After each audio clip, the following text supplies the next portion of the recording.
I want to swirl, go down the drain. But if you look, if you check and see, it's swirling the air razor's wing here. It's swirling this video and it's swirling this logo.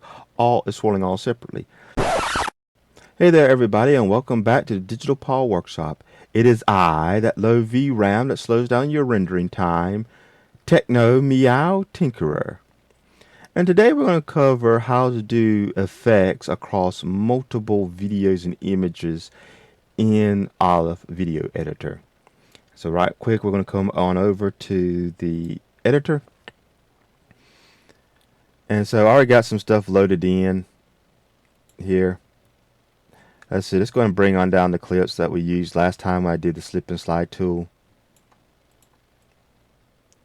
And let's say we want to put in, I want to put in the video, and I want this logo. I want the Olive logo as well. So let's just go ahead and bring this in, scale this down to, let's say we'll go about 30. Oh, I need to slide this over. That way I can actually move this. That's something that it's weird how sometimes I can actually click on the lower one when I got something above it and I can grab it and I can move it around, and then other times I can't for some reason.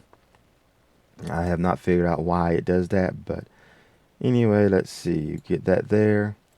Let's see if it'll let me. Nope, see, it won't. For some reason, when it's that way, it won't let me move. But if I click, well, it only lets me do whatever's on top. Let's move the Olive. Come on. Move the Olive logo down here.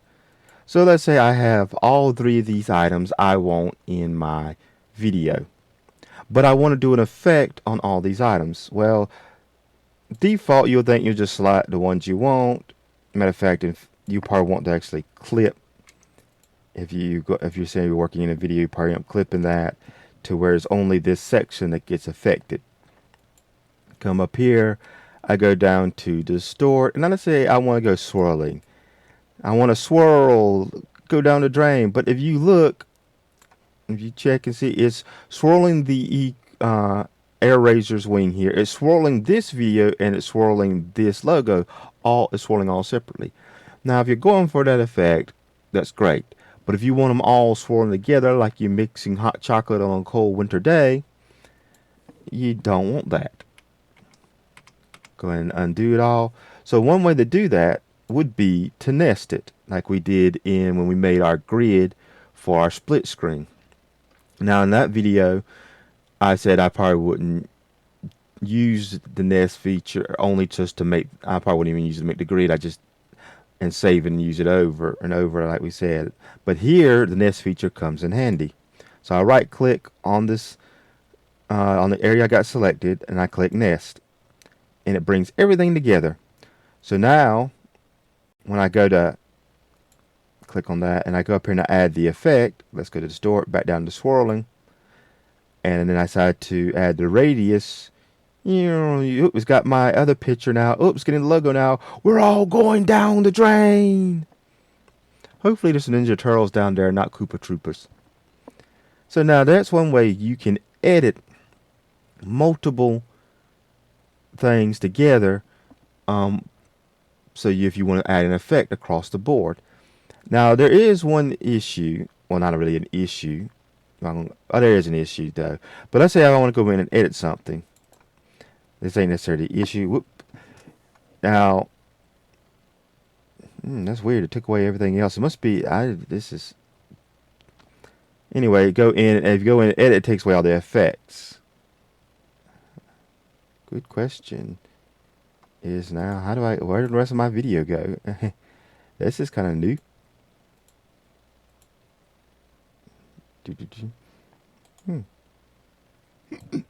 Or will it, nah, I can extend it back out.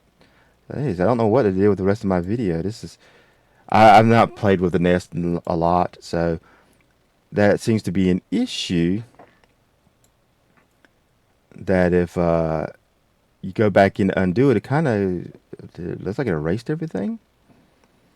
Or I really don't know. I'm going to have to dig in to the nest a little bit more to find out some stuff. Hey there everybody, this is Future Tinkerer here, interrupting our regularly scheduled program to let you know I did find a way how to exit out the nest and go back to the full video you're editing. I did this playing around doing another edit.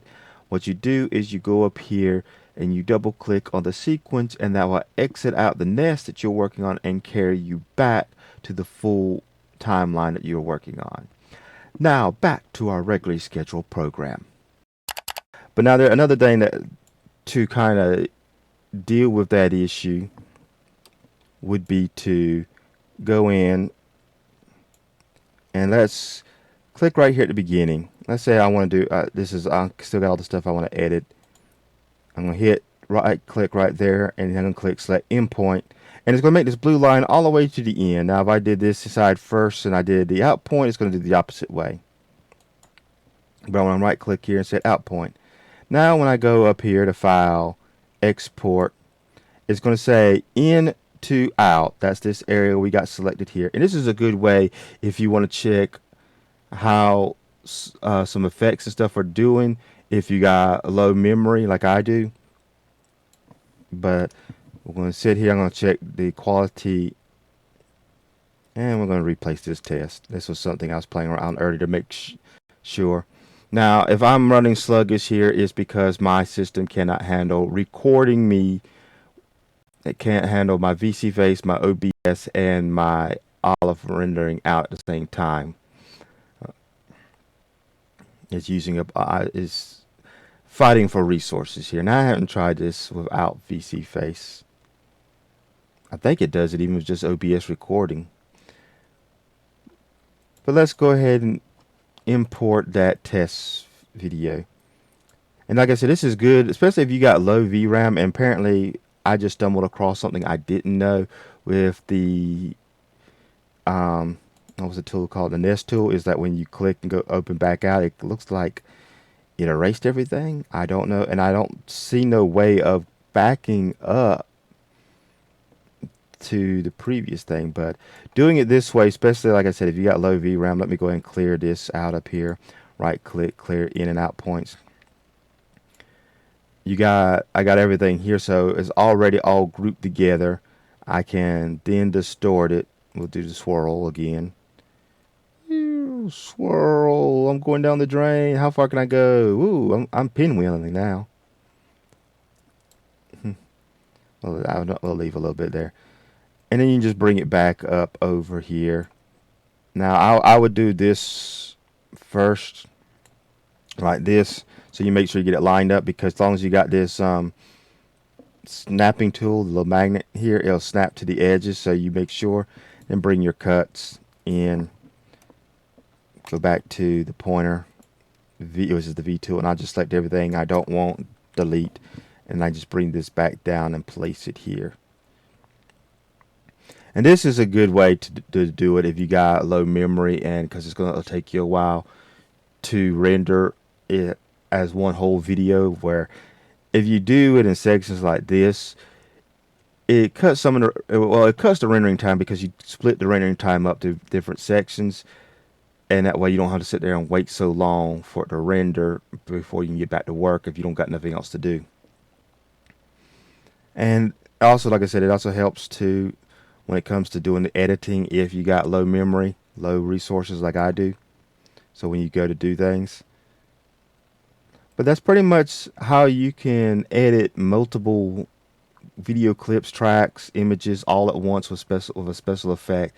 You can either use the nest tool, which I got to figure out. I got to find out how, when I exit the nest, why it took away some of my other information I had on the screen when I undid the nest.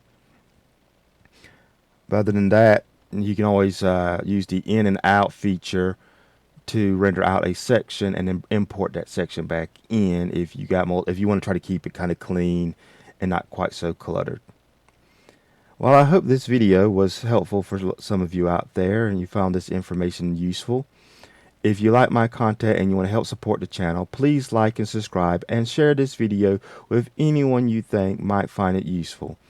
Have a nice day.